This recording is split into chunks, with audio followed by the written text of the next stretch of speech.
Bom dia. Primeiro, eu gostaria de agradecer o Erivelto e o Celso pelo convite. Para mim, realmente é uma honra estar aqui, que para mim, na verdade, esse daí é um dos principais encontros de tireoide que tem, e eu acho que é realmente muito produtivo. Bom, o tema que me foi proposto foi falar, então, da estratificação de risco e do segmento tardio, e eu acabei me dando a liberdade para já colocar o segmento inicial logo depois da estratificação de risco também. O que eu vou falar, na verdade, é basicamente a repetição do que as meninas falaram na sessão anterior. Então, se alguém ainda está com dúvida, agora é a hora de tirar toda a dúvida e realmente fixar essa estratificação de risco. Bom, então, antes da gente falar de qualquer estratificação, a gente tem que definir qual sociedade que a gente vai seguir, porque cada sociedade acaba seguindo um tipo de estratificação de risco diferente, e dentro da... Deixa eu achar a setinha aqui. Dentro do risco de recorrência, cada sociedade tem também sua própria divisão interna. Mas o que eu vou basicamente falar é da classificação da Sociedade Americana, que propôs, então, esse ano, e vem, então, com um terceiro tipo de estadiamento, e que provavelmente vai ser a tendência daqui para frente para as outras sociedades também. Então, por que a gente tem que fazer um estadiamento clínico? Então, a ideia de se fazer um estadiamento clínico é para a gente conseguir organizar o segmento do paciente e fazer um tratamento mais adequado para esse paciente. E a outra ideia é a gente ter uma linguagem uniforme para a gente poder comunicar. Todos os colegas, patologistas, cirurgiões, a gente ter uma mesma linguagem e também ter um registro adequado para acompanhar esses pacientes. E por que a Sociedade Americana propõe, então, 3 tipos de estratificação? E quais são elas? Na verdade, uma é a estratificação de risco para calcular o risco de morte. A segunda seria para estratificar o risco de recorrência e de persistência da doença. Essa não é novidade, na verdade já foi proposta em 2009 e agora no consenso de 2015 teve uma atualização. E a nova classificação, então, que é a novidade realmente desse consenso, seria a gente analisar a resposta ao tratamento inicial estabelecido para esse paciente. Então, agora eu vou falar de cada uma dessas 3 estratificações. Então, vamos começar falando da estratificação do risco de morte. Ela é baseada, então, no TNM, que vai analisar basicamente o tamanho do tumor, invasão local, os linfonodos que são acometidos e se tem presença ou não de metástase à distância. E, de acordo com a idade desse paciente, o paciente vai poder ser classificado, então, em estadio 1 e 2, ou, se não, em estadio 1 até 4. Nessa publicação aqui, acabou cortando, de 97, eu consegui achar o número exato de taxa de mortalidade que previa, então, para cada dessas classes aqui. Mas, hoje, a gente sabe que a gente não consegue ver em números exatos qual que seria a taxa de mortalidade, porque o TNM ele não leva em consideração vários aspectos, como o tipo histológico do tumor, não leva em consideração qual tipo de metástase desse paciente. Então, é muito diferente um paciente que tem metástase pulmonar de um paciente que tem já metástase cerebral ou metástase óssea. O risco de morte dos dois vai ser completamente diferente. Então, como a doutora Cipos disse, o TNM ele vai basicamente estratificar a gente de 1 até 5, mas não, em números a gente não vai ter um número exato do risco de mortalidade desse paciente. A gente vai passar agora para a segunda estratificação, que a ATA propõe, que é a estratificação do risco de recorrência e de persistência da doença. Essa, sim, é uma estratificação importante, que a gente consegue ter números, e ela que vai guiar o tratamento inicial do seu paciente. Então, vai dizer se esse paciente merece radiodo, não merece, qual que é a supressão, se a gente vai deixar esse paciente em supressão ou não de TSH. Então, esses foram os critérios que o Guideline de 2009 propôs. Então, divide em categorias de baixo risco, risco intermediário e alto risco de recorrência. O baixo risco é basicamente aquela doença local, e não tem histologia agressiva. A captação, se você fizer uma PCI, vai ser basicamente em leito tireoidiano.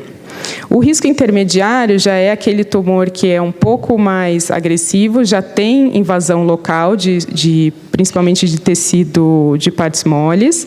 É um tumor que já tem uma histologia um pouco mais agressiva, e aqui ele define como presença de linfonodo ponto. E o alto risco já é aquele risco que já tem metástase à distância ou teve uma ressecção incompleta do tumor, e a gente realmente tem metástase pelo... metástases. E a nova classificação, então, da ATA, eles mantiveram essas características, só acrescentaram mais uns outros critérios, eles resolveram dar mais trabalho para os patologistas aí. Então, aquilo que era considerado um risco intermediário, que era linfonodo, eles resolveram desmembrar.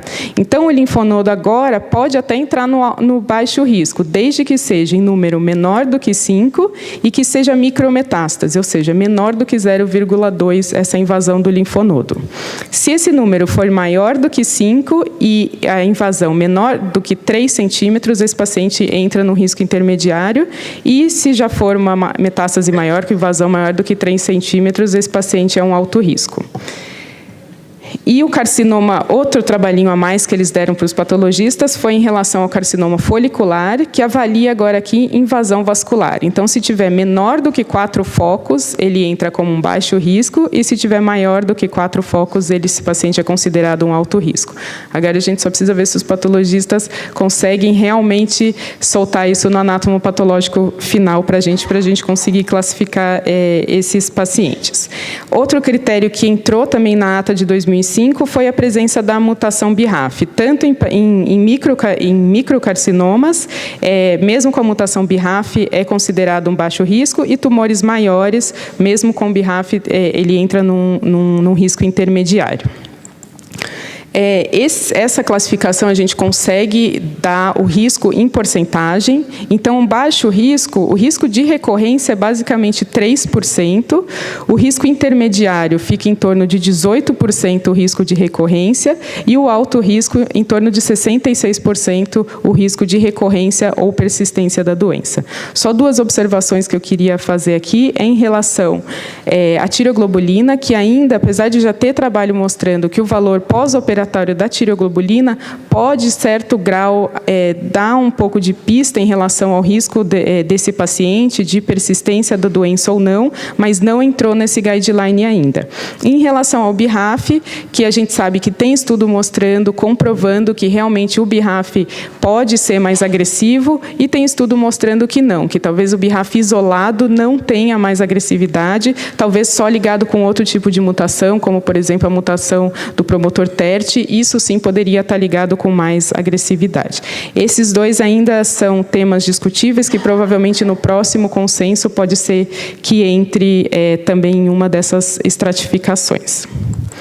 E, por último, então, a terceira estratificação que foi proposta, então, esse ano, foi proposta baseada nos trabalhos do Michael Tuttle, que ele mostrou, e é para tentar deixar essa estratificação um pouco mais dinâmica. Então, antigamente, a gente acabava taxando esse paciente, se ele era um alto risco inicial, a gente dava o carimbo de alto risco e o paciente recebia supressão para o resto da vida. Então, o Tuttle acabou observando que existem pacientes que eram alto risco e que acabavam evoluindo muito bem. E por que a gente vai deixar esses pacientes em supressão se realmente tem um monte de efeito colateral, como a Gláucia mostrou para a gente? E tinha paciente que era baixo risco, que a gente acabava deixando esses pacientes um pouco mais soltos e eles acabavam recidindo a doença. Então, pensando nisso, foi proposta essa nova estratificação, que a gente vai individualizar cada paciente e vai ver a resposta ao tratamento inicial estabelecido para ele. Então, o tipo de resposta que esse paciente pode ter é resposta excelente, indeterminada, bioquímica incompleta ou estrutural incompleta. Então, agora eu vou falar, eu acho que vocês já ouviram várias vezes, mas eu vou repetir mais uma vez. Então, a resposta excelente é quando aquele paciente tem uma imagem negativa e ele tem uma tireoglobulina em supressão menor do que 0,2 ou uma tireoglobulina estimulada menor do que 1.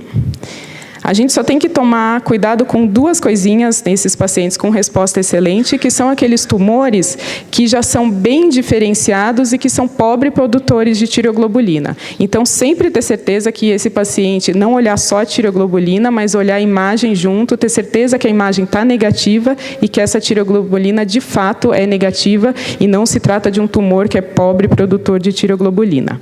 E o que a Rosa Paula já tinha falado também, daqueles pacientes que a gente acabou por optando por um tratamento só com tireoidectomia, ou sem a dose de radiodo, ou só por lobectomia, que os níveis de tireoglobulina na resposta excelente vão variar. Então, na lobectomia, pode chegar, se esse valor for menor do que 30, a gente pode considerar uma resposta excelente também. Então, a resposta indeterminada é quando a gente não tem nenhum exame que realmente está mostrando que tem alguma imagem ali. Então, são achados inespecíficos, associada a uma tireoglobulina que é positiva, se ela for, ela é detectável, mas ela fica abaixo de 1, e uma tireoglobulina estimulada, que é detectável, mas ainda fica menor do que 10. E pode até ter presença de anticorpo, mas esse anticorpo acaba ficando estável. E a resposta bioquímica incompleta é quando a gente tem uma imagem negativa, no entanto, a tireoglobulina é positiva. Uma tireoglobulina em supressão maior do que 1 e uma tireoglobulina estimulada maior do que 10. E os anticorpos positivos em ascensão. E, por fim, a resposta estrutural incompleta, que é aquele paciente que a gente realmente vê a doença ali, independente do exame de imagem. Então, todas essas respostas foi baseado então, nesse trabalho do Tuttle, que ele avaliou que os pacientes de baixo risco, que tinham um risco inicial, que foram aqueles números que eu mostrei para vocês, que tinha um risco de recorrência inicial de 3%, quando esses pacientes evoluíam com uma resposta excelente, o risco de recorrência caía para 2%. No grupo de baixo risco, isso não é tão notório, mas no risco intermediário e no alto risco, que chama mais atenção. Então, no risco intermediário, o risco de recidiva era 18%, e os pacientes que evoluem com resposta positiva, excelente, o risco cai, então, para 2%. E os pacientes de alto risco, cai, então, para 14% o risco de recorrência. Então, por que justamente esses pacientes a gente vai super tratar? Vamos tentar, então, adequar o tratamento para esse paciente de acordo com essa resposta inicial que ele teve. Esse foi o primeiro trabalho que o Tuttle mostrou. A gente já tem outros trabalhos nos outros 3 continentes comprovando também o mesmo achado do Tuttle. Então, em pacientes de baixo risco, a maioria acaba evoluindo com uma resposta excelente e ficando livre de doença, mas existe aqui alguma porcentagem que, de certa forma, acaba evoluindo mal. E os pacientes de alto risco, a mesma coisa. A gente tem uma porcentagem, até aqui no trabalho do Pitoi, até que considerável, de paciente que evoluiu muito bem, ficando livre de doença. Mas a gente sabe que a maioria dos pacientes de alto risco acabam evoluindo com resposta estrutural incompleta mesmo. Então, a gente já falou muito aqui de estratificação, e é tanto risco, são 3, onde que eu vou usar cada uma delas? Então, eu fiz uma linha do tempo aqui para a gente entender em qual ponto que eu vou usar qual risco de estratificação. Então, o paciente vai chegar para você com o anátomo patológico já, e a primeira coisa que você vai fazer é calcular, estadiar esse paciente em relação ao risco de mortalidade. Então, vai dar o estadiamento se ele é 1, 2, 3 ou 4. No mesmo momento, você vai fazer, então, a estratificação de risco e calcular o risco de recorrência e persistência da doença desse paciente, e é nesse ponto que você vai definir o tratamento inicial desse paciente. E se esse paciente vai para a dose de iodo ou não, e qual que vai ser o nível de TSH que a gente vai deixar. Então, aqui, o que está nesse texto é basicamente o que as meninas falaram na sessão anterior, resumido. Então, o paciente de baixo risco, a gente geralmente não é indicado fazer dose de iodo, não tem necessidade de fazer a pesquisa de corpo inteiro. E o nível de TSH inicial que a gente vai deixar é 0,5 a 2, e o segmento desse paciente pode ser no primeiro ano a cada 6 meses, e depois, no próximo ano, pode ser um retorno anual. O paciente que foi classificado como risco intermediário, a gente pode considerar dar uma dose de radiodo para ele. A pesquisa de corpo inteiro não é um exame de rotina que a gente faz, mas em alguns casos pode ter indicação, e a meta inicial do TSH é deixar deixar esse paciente entre 0,1 e até 0,5. O retorno desse paciente vai ser, nos 2 primeiros anos, a cada 6 meses, com um exame laboratorial, com ultrassom, e dependendo dos linfonodos desse paciente, você pode pedir uma tomografia cervical. E o paciente de alto risco, esses tem indicação de fazer radiodo, você pode pedir uma pesquisa de corpo inteiro para ele, e a meta inicial do TSH é 0,1, e esses pacientes a gente tem que ver mais de perto. Então, o retorno dele a cada 2 ou 3 meses.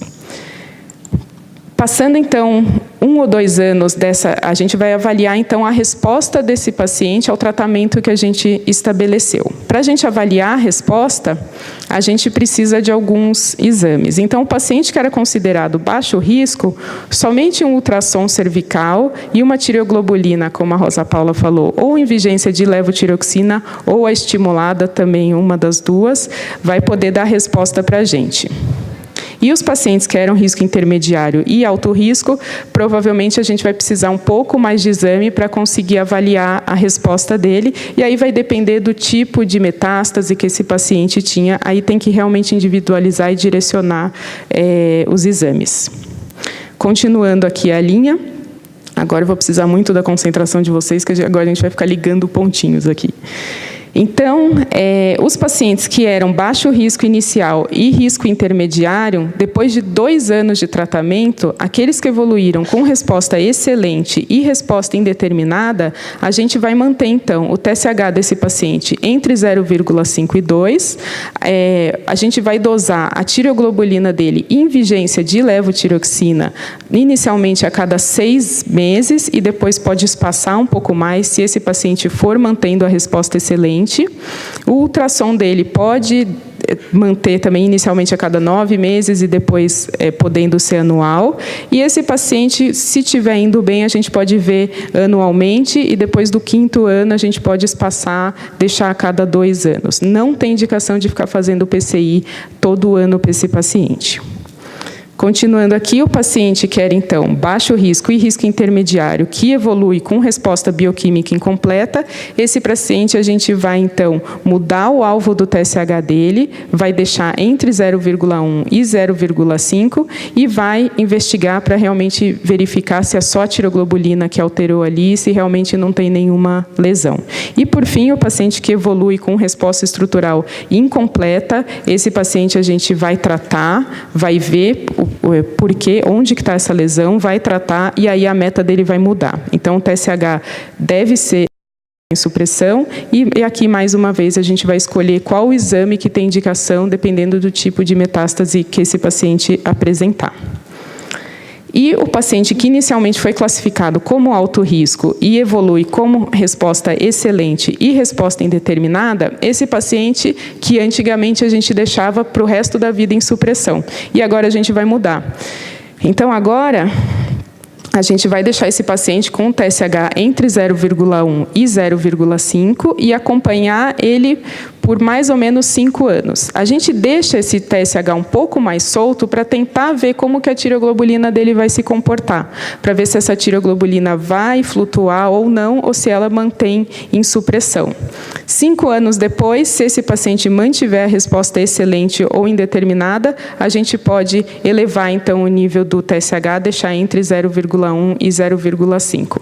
Ao contrário daqueles pacientes que inicialmente eram baixo risco, a gente tem que ver esses pacientes mais de perto. Então, não deixar um retorno anual ou a cada 2 anos, mas sim ver esse paciente bem mais de perto, talvez a cada 6 meses, sempre com dosagem de laboratório e os exames de imagem. E, por fim, o paciente que é alto risco, que foi classificado como alto risco e que evolui com resposta tanto bioquímica incompleta como estrutural incompleta, esse paciente a gente vai manter ele em supressão e vai fazer o exame de acompanhamento para ver se realmente as metástases estão evoluindo, se dá para a gente tratar ou não, e realmente ver se aborda, se faz uma nova dose de iodo, mas são justamente esses pacientes que acabam recebendo uma terapia adicional. E o acompanhamento tardio, então, desses pacientes, o Tuttle observou que, acompanhando esses pacientes durante 7 anos, que a maioria que evoluía com resposta excelente, a maioria realmente ficava livre de doença. E isso ele percebeu esse perfil para todos os pacientes que tinham resposta indeterminada e que tinham resposta bioquímica incompleta. O único grupo que realmente é o grupo problema aqui são aqueles pacientes que evoluem com resposta estrutural incompleta, porque aqui sim tem um risco de mortalidade alta. Então, os pacientes, como que fica esse segmento tardio dos pacientes? Então, o segmento acima de 5 a 15 anos, os pacientes que vão evoluindo com resposta excelente, a gente vai pedir uma dosagem, na verdade, anual de TSH, só para ajustar o alvo do TSH, tentar não fugir daquele alvo que a gente determinou, ver os valores de tireoglobulina e os exames de imagem. O retorno desse paciente pode ser a cada... A gente vai acabar tendo que analisar o TSH anual, mas assim, os exames de imagem podem ser a cada 2 anos. O risco intermediário, a resposta indeterminada, esse paciente a gente sabe que em 10 anos tem um risco de recorrência até 20%, mas a maioria acaba evoluindo para a cura. E os pacientes com resposta bioquímica incompleta, apesar da taxa de mortalidade ser 0, a gente tem que ficar de olho no anticorpo desse paciente. Se ele tiver um anticorpo positivo ou em acessão, aumenta o risco de recorrência desse paciente. Atentar para o doubling time da tireoglobulina. Se começar a diminuir esse doubling time, é hora da gente reinvestigar esse paciente. E os pacientes com resposta estrutural incompleta, a gente sabe que o risco de mortalidade em 15 anos é de 11% para a doença locorregional e 57% para metástase à distância. Então, só para resumir, que meu tempo já acabou aqui, agora a gente tem 3 tipos de estratificação de risco, sendo que a estratificação do risco de recorrência e persistência vai ser o pilar para a gente orientar esse paciente e direcionar o segmento dele, e o segmento do paciente vai ser agora baseado na individualização, na história que esse paciente vai acumulando durante o tempo de evolução, então, do câncer dele. Muito obrigada.